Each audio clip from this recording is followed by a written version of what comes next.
नमस्कार दोस्तों, मैं प्रभात कुमार आपका स्वागत करता हूं।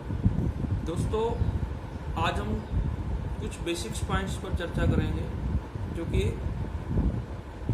किसी भी कॉम्पिटिटिव विद्यार्थी के लिए, प्रतियोगी छात्र के लिए अपने कैरियर में बहुत ज़रूरी होते हैं।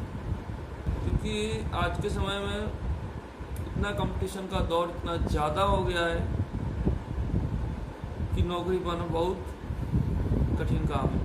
तो इस भीड़ भाड़ वाले दौर में अपनी तैयारी को कैसे कंटिन्यू रखें, क्या पढ़ें क्या ना पढ़ें। जब बात तैयारी की आती है तो बहुत सारे स्टूडेंट में भ्रम रहता है कि हम ये राइटरी किताब ले लें, वो राइटरी किताब ले लें, इस कोचिंग के नोट्स ले लें, उस कोचिंग के नोट्स ले लें। कुछ नहीं होता है।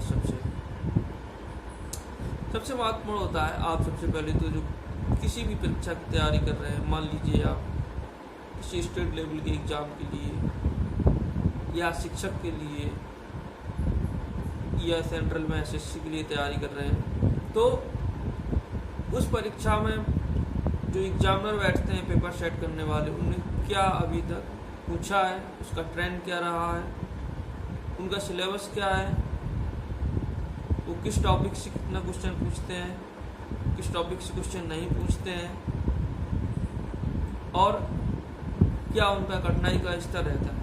सबसे पहले तो किसी परीक्षार्थी के लिए किसी परीक्षा में बैठने से पहले जानना अति आवश्यक है। क्योंकि जब आप युद्ध करने जाएंगे तो आपको यदि विरोधी का ताकत का पता नहीं होगा तो मुझे नहीं लगता आप उससे युद्ध कर पाएंगे।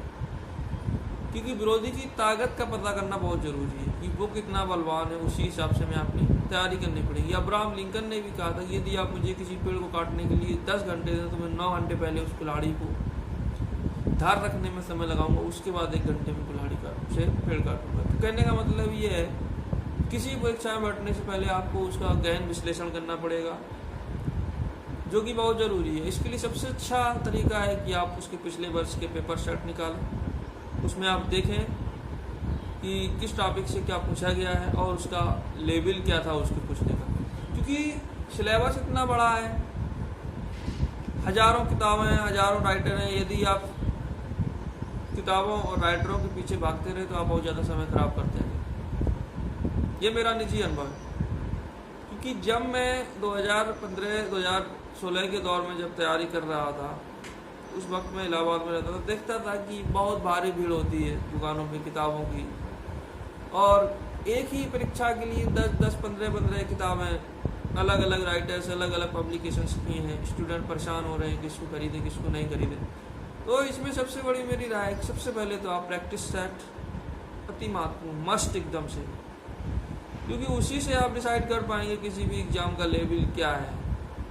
क्योंकि जो वहाँ एग्जामिनर पेपर सेट करने वाले होते हैं उनकी भी एक अपनी मेंटलिटी होती है, उनका भी अपना एक क्राइटेरिया होता है, लेवल होता है कि वो कहाँ तक पूछेंगे, क्या नहीं पूछेंगे।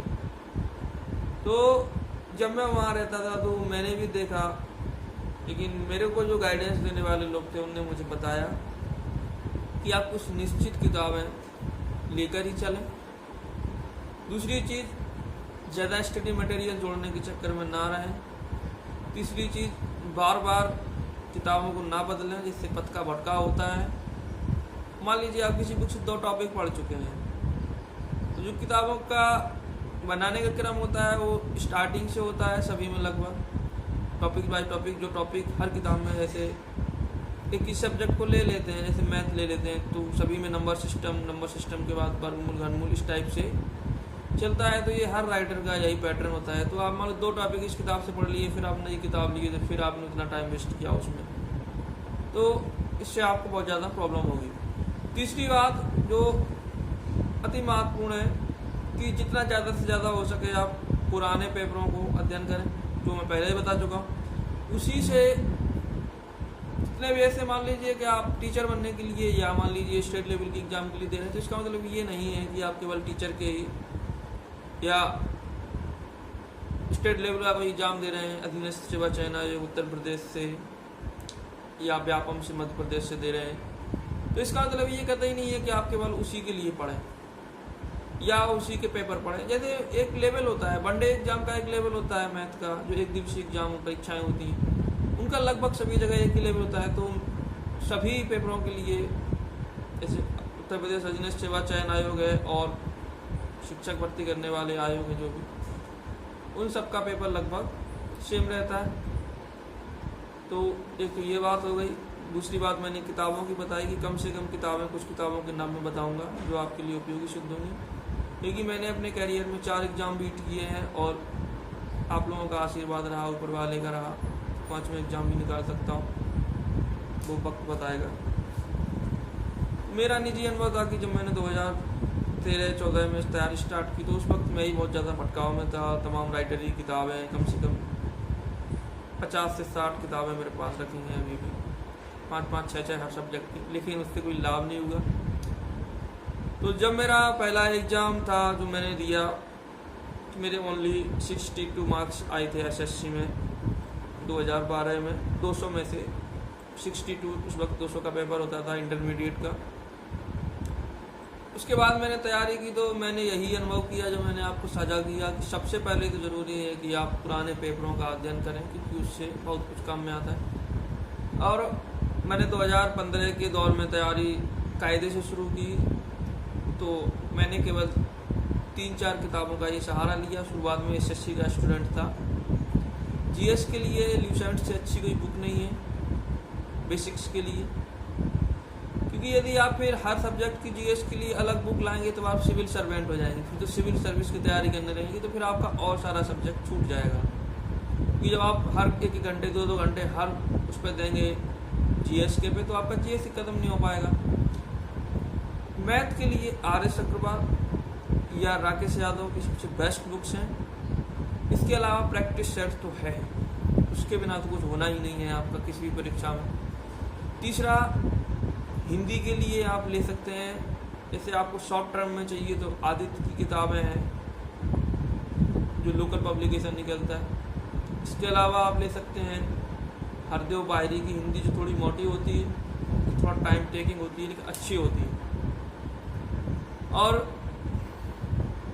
3 सब्जेक्ट के रीजनिंग के लिए कोई बुक की ज़रूरत नहीं है मेरी राय में। तो यदि आप अरिहंत की एक पतली सी बुक आती है वही लेके थोड़ा बहुत प्रैक्टिस कर लेंगे, क्योंकि रीजनिंग और मैथ दोनों एक दूसरे से कनेक्टेड सब्जेक्ट हैं। ये सब्जेक्ट एक दूसरे से अलग नहीं है बिल्कुल भी। जिसको मैथ आ गई मान लो, उसको रीजनिंग तो 100% आ ही जाएगी, क्योंकि मैथ और रीजनिंग लॉजिक पे डिपेंड करता है। जिसको लॉजिकल नॉलेज आ गई वो मैथ, रीजनिंग, कंप्यूटर, ये तीनों वो कर देगा, क्योंकि ये तीनों एक दूसरे से रिलेटेड हैं। और स्टेट लेवल की एग्ज़ाम में टीचर में ख़ास तौर में देखते हैं तो चाइल्ड साइकोलॉजी आती है, जिसके लिए कुछ बुक्स हैं जिनके नाम मैं नेक्स्ट वीडियो में सजेस्ट करूँगा, जो मैंने खुद पढ़ी। और 2018 का जो 68,500 भर्ती उसमें मेरा 120 मार्क्स, और 2019 का 69,000 भर्ती में मेरा 125 मार्क्स के आसपास आया था। तो उनके बारे में मैं आपको अभी अगले वीडियो में चर्चा करूँगा। तो सबसे पहले आपको स्टडी मटेरियल सही जुटाना है, ज़्यादा किताबों को नहीं भागना है, अपना टाइम टेबल अच्छा रखना है, और स्ट्रेस बिल्कुल ही मत लेना है, क्योंकि स्ट्रेस लेने से कुछ नहीं होता है। यदि आप स्ट्रेस लेंगे तो आपको नेगेटिव एनर्जी ज़्यादा आएगी और कुछ नहीं होगा, बहुत नुकसान होगा। चलिए मिलते हैं नेक्स्ट वीडियो में, तब तक के लिए धन्यवाद। अपना ध्यान रखें, अपने घर वालों का ध्यान रखें।